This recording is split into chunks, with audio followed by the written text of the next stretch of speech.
Hello there, and welcome to Shit Art. This week we will not be speaking of art simply because, I don't know, it's not the vibe this week, I guess. At least not for me. I wanted to speak about sentimentality simply because I've been going through my room the past few days trying to clear out all the shit I have in here. Because, clutter and all that. As I go through my room, I find, the little mementos I like to keep. And I have never thrown away, like, a box or a wrapping or a bag. I've ever gotten, like, a gift bag kind of thing. I've never thrown them away. They're all in my closet. And I have this box of mementos of all the notes I've ever received, like, from friends and loved ones and all that. Things people made me, like a person I'm not even friends with anymore made me this bird, like this origami bird. I still have it to this day, even though this person, I guess, we parted on not so good terms. And I just wanted to speak a little bit about sentimentality because I don't know, I think I have this sort of attachment to these things.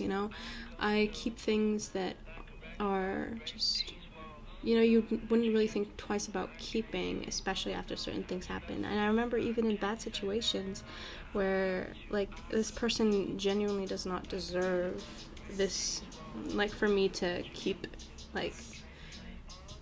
any of them in my mind, to give them any space in my mind. I still have the things they've given me still somewhere around this room. And I think it's because I dislike the idea of erasing people from my life completely. And I don't mean that to say that, I don't think, I would ever get rid of, I wouldn't, say goodbye to people who have hurt me. That's not what I mean it to be. I mean that this person was part of my journey, I guess I would say, as awful or as weird as that sounds. And I mean, I would like to think that I was part of theirs as well. And getting rid of the things they've given me, I feel is just odd.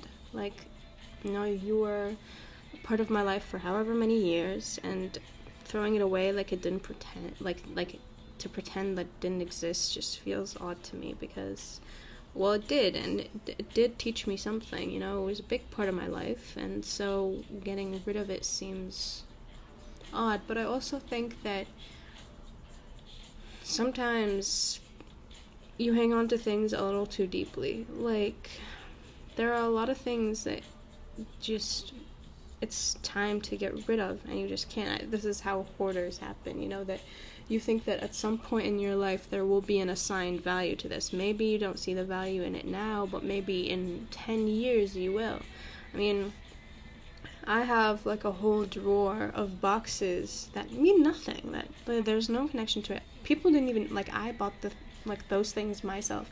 It wasn't given to me by anyone. Those are mine, but I still kept them for whatever reason, and I didn't even understand why they were still there. There was no reason to keep them. I didn't want to keep them, but I didn't want to throw them away either. And any time anyone tried to tell me to get rid of them, I would freak. I don't know what it was about, but I just needed to have them. And just the other day, I did eventually finally throw them away.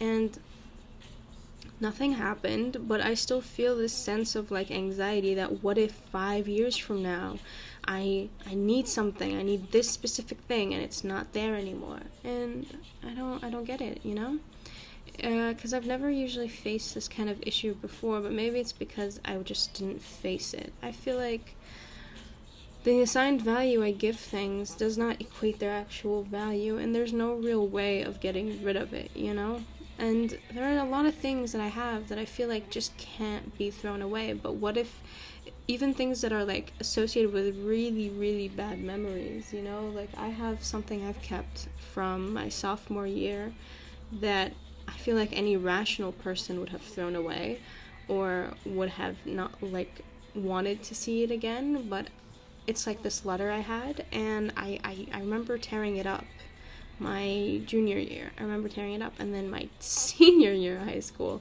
I found the scraps and I genuinely put them back together. I glued them back together. Not glued up, taped them back together. And I guess I just wanted to see what, like, that was like, you know, because you're away from a certain moment, and then you forget it, or you tear it up, and then I forget what it was like, or I forget what I said in that moment, and I felt like a part was lost, because even though that letter doesn't do me any good and isn't associated with a necessarily good or happy time, I still wanted to keep it, and I still have it to this day. And I don't know, maybe one of these days I will throw it away, because, I mean, what am I gaining from it being there except a painful reminder of what was, you know? But I don't know, when I reread it, I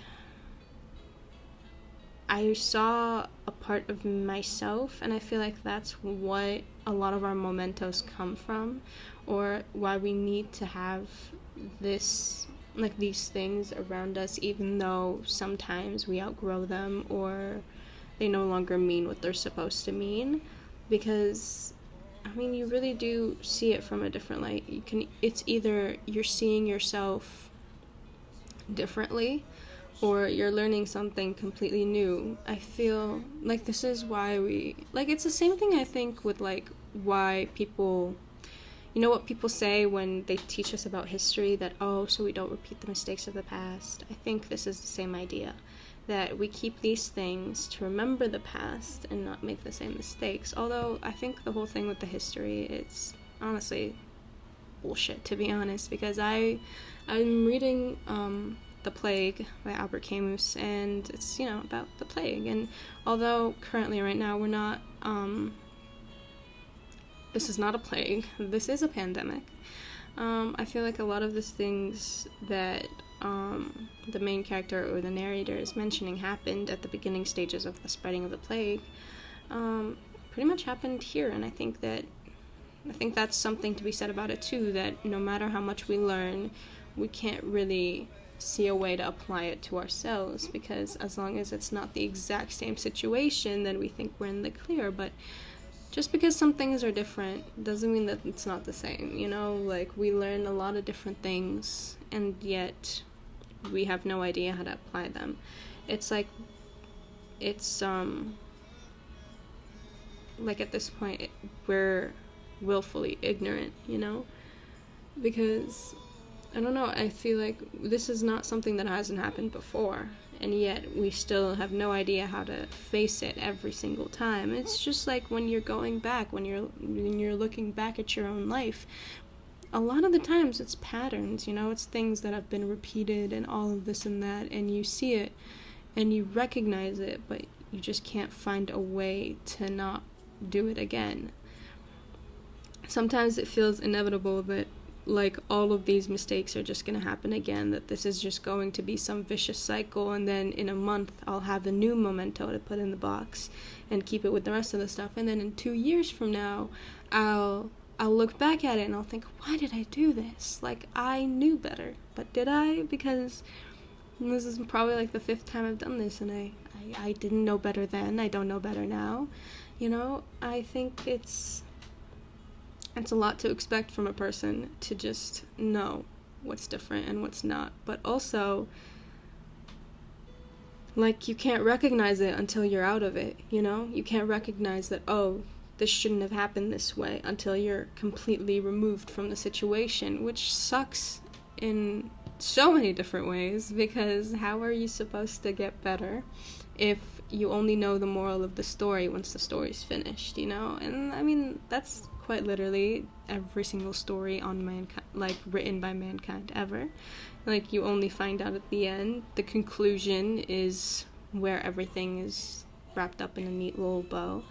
And in the moment, you can't recognize this, so you just look at your box of mementos, and you look at them, and you think to the past, but you think of it removed. You don't relate it to the things you have in your life going on right now, because you don't see the connection right now. But in the years to come, when you're looking at the new memento from the present time, you'll look at it and think, how did I miss this? But it's just gonna keep happening. We're just gonna keep missing this. I don't know. I think as much as I would like to say that when I look at these mementos, I learn something new, and I do. I see new things about myself. I still haven't reached the ability to differentiate or assign values or whatever you want to call it to my present time. And, my future self is probably yelling at me, and my present self is yelling at my past self, and all this and that, and it's just going to keep going. It's a cycle, and I don't know if it can be broken, because, no matter what, you will learn from past mistakes, but will you learn enough? Will you learn what you were supposed to learn to avoid future mistakes? Because we're all going to make mistakes at some point. Like, how are these mementos helping?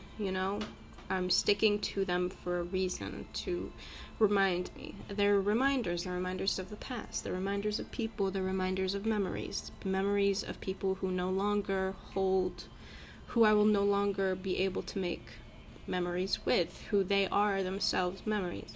Like, what am I learning from this? And all I'm learning from it is not the right lesson. How do I know it's the right lesson? I don't know. And I think I've deviated so far from the point now. But I don't know, it's these kinds of questions that you have to ask yourself when I look at this box. Not just the box, not the box of mementos filled with the Polaroids and all this stuff that, I feel like you'd rather not look at again. But when you look at, old notebooks and diaries and journals, I had the same journal. Like, my current journal is the one I've had since I started high school, and I'm in my first year of college right now, and I look at it, and I read a lot of the things I wrote, and I think to myself, wow, this is teenage angst, huh? Not to say that I'm no longer a teenager, obviously, like, I still am, but I guess this is what is expected of me as a sophomore, like this overdramatic attitude. I don't know, but I always thought that, there's no such thing as overdramatic, because I think it's true. I do think there's no such thing as overdramatic or overreacting, because that's how you felt in that moment. You felt that much hurt, you felt that much pain, so how is it an overreaction simply because someone else doesn't understand why it hurt that much? I always think there's a reason to how much it hurt, and as much as I think that about other people, I think a very common thing is when you can't you can empathize with someone else, but you always give yourself the short end of the stick. You can never give yourself a break, and I feel like it happens with everybody, or maybe just me, where if someone else was telling me what I was saying in that journal, I would know that this was an okay reaction, that this was okay, that this is what they felt, and there's nothing wrong with that. But with myself, I can't give myself that same courtesy, because shouldn't I have known better, Because, I don't know. I think I give myself too much credit for my ability to be above.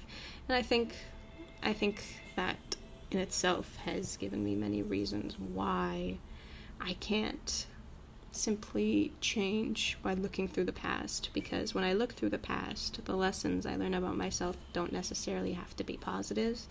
When I look to the past, sometimes all I see is the mistakes I've made in the past and all the ways I could have changed it, instead of how can I learn from the mistakes of the past. And I think that's the problem, the takeaway, not asking the right questions and not taking the right answers, I don't know at this point. I don't know.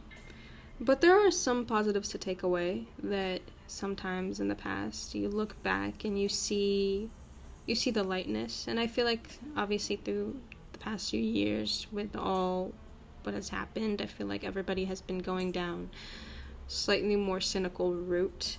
And when you look back and you see that, oh, here it is, my creativity that I thought I lost, or the love I thought I didn't receive, or something like that. You see that it was possible and has happened. I think it can be comforting for a moment in time, whether your present self will listen to your past self or actually take the lessons your past self was trying to say.